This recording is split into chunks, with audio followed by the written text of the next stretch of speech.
আসসালামু আলাইকুম বন্ধুসকল, আশা কৰোঁ আপোনালোক সকলো আল্লাহৰ ৰহমতত কুশলে আছে। বন্ধুসকল, মৃত্যু অনিবাৰ্য, অথচ আমি মৃত্যুৰ যে অনিবাৰ্য, মৃত্যু যে পূৰ্ব নিৰ্ধাৰিত মৃত্যু নামৰ কিবা যে আমাৰ জীৱনত আছে, হায়াতৰ পিছত যে মৌত আছে, জীৱনৰ পিছত যে মৃত্যু আছে, সেইটো আমি বহুতেই পাহৰি গৈছোঁ।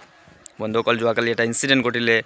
এজন মানুহ 3 দিনৰ বাবে জামাতত গ'ল আৰু জামাতৰ পৰা আহিয়ে ঘৰত একাপ চাহ খাব পৰা নাই, এগিলাচ পানী খাব পৰা নাই, মৃত্যু হৈ গ'ল।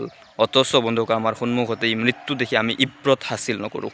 বন্ধুসকল, আহক আমি তেনেকুৱা মৃত্যুবিলাকৰ পৰা ইব্ৰত হাচিল কৰোঁ আৰু নিজৰ জীৱনক পৰিৱৰ্তন কৰোঁ, গুনাহৰ পৰা তৌবাহ কৰোঁ, নেকিৰ কাম বেছিতকৈ বেছি কৰোঁ আৰু আল্লাহ সুবহানাহু তাআলাৰ শৰণাপন্ন হওঁ, তেওঁৰ দিশত, তেওঁৰ ওচৰলৈ আহোঁ, মছজিদৰ ওচৰলৈ যাওঁ আৰু আমি আমাৰ নিজকে নেক আৰু সালেহ বনাবলৈ যত্ন কৰোঁ। বহুত গুনাহ হৈ গৈছে, সেইখিনিৰ পৰা তৌবাহ কৰি আহক আল্লাহৰ ৰাস্তাৰ পিনে বেছিতকৈ বেছি নেকি কৰিবলৈ, বেছিতকৈ বেছি ভাল কাম কৰিবলৈ, বেছিতকৈ বেছি সৎ কাম কৰিবলৈ আমি যত্ন কৰোঁ।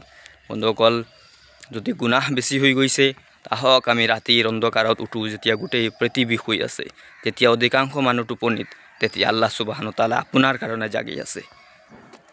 আপোনাৰ কাৰণে জাগি আছে যে আপোনাৰ কোনো গুনাহ আছে নেকি, আপুনি তেওঁক কয় নেকি, হে আল্লাহ মেৰে গুনাহ হৈ গয়া, মাফ কৰ দো। এই কথাটোৰ বাবে, এই কথাটো শুনিবলৈ তেওঁ আগ্ৰহী হৈ সাত আসমানত আহি যায়। বন্ধুসকল, আহক আমি গুনাহৰ পৰা তৌবা কৰোঁ। ৰাতিৰ অন্ধকাৰত উঠি যেতিয়া মানুহ টোপনিত লিপ্ত, তেতিয়া আহক আমি গুনাহৰ পৰা তৌবা কৰিবলৈ, ৰাতি জাগিবলৈ যত্ন কৰোঁ। বন্ধুসকল, মৃত্যুৰ পৰা চবক লৈ আহক আমি আমাৰ জীৱনক পৰিৱৰ্তন কৰিবলৈ যত্ন কৰোঁ, ইনশাআল্লাহ।